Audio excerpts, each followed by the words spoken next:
नमस्ते viewers, welcome back to my channel. असमय बनाए संबंधों से पैदा होती है राक्षसी संतान। पढ़े पौराणिक कथा। सनकादि ऋषियों के शाप से जय विजय का असुर योनि में जन्म होना निश्चित हो चुका था। सायंकालीन संध्या वंदन का समय था।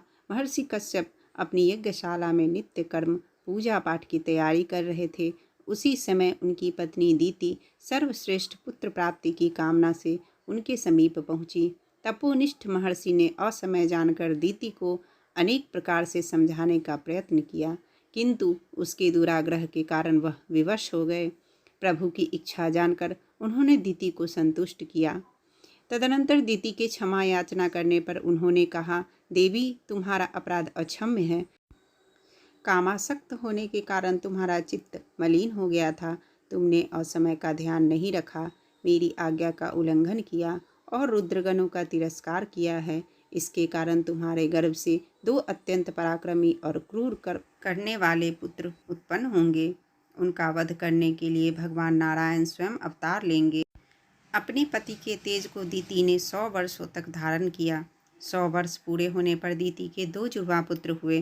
पहला पुत्र हिरण्याक्ष और दूसरा हिरण्यकश्यपु के नाम से प्रसिद्ध हुआ। उनके पृथ्वी पर पांव रखते ही पृथ्वी, आकाश और स्वर्ग में अनेक प्रकार के उपद्रव होने लगे। सर्वत्र अमंगल सूचक दृश्य दिखाई देने लगे। जन्म लेते ही दोनों दैत्य पर्वताकार रूप में हो गए। उन्होंने सर्वत्र उपद्रव मचाना शुरू कर दिया। वे आसुरी राज की स्थापना के लिए कृत संकल्प थे। हिरण्याक्ष ने देवलोक पर आक्रमण करके देवताओं को खदेड़ दिया। उसने सोचा कि ये देवगण पृथ्वी पर होने वाले यज्ञ से पुष्ट होते हैं, इन्हें दुर्बल करने के लिए मैं इस पृथ्वी को ही रसातल में पहुंचा दूंगा। ऐसा विचार कर वह पृथ्वी को ही लेकर रसातल में चला गया। वरुण से भगवान के पराक्रम की बात सुनकर वह उनसे युद्ध करने के लिए उन्हें सर्वत्र ढूंढने लगा। हिरण्याक्ष के अत्याचार से सभी देवता, ऋषि, महर्षिगण अत्यंत दुखी थे।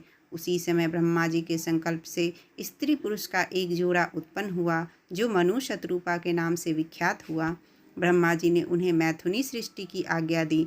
मनु ने कहा, प्रभो, आप मेरी भावी मानवीय प्रजा के रहने योग्य स्थान बतलाइए, क्योंकि पृथ्वी तो जल में डूबी हुई है। पृथ्वी के उद्धार तथा हिरण्याक्ष के वध के लिए ब्रह्मादि देवगणों ने भगवान का स्मरण किया। प्रभु की स्मृति से अकस्मात ब्रह्मा जी की नासिका से अंगूठे के बराबर एक श्वेत वराह शिशु प्रकट हुआ। प्रकट होते ही वह विशाल आकार वाला हो गया। सभी लोगों ने वराह रूपी श्रीहरि की वंदना की। सबको देखते देखते भगवान वराह समुद्र में कूद पड़े और जल को चीरते हुए रसातल में जा पहुँचे।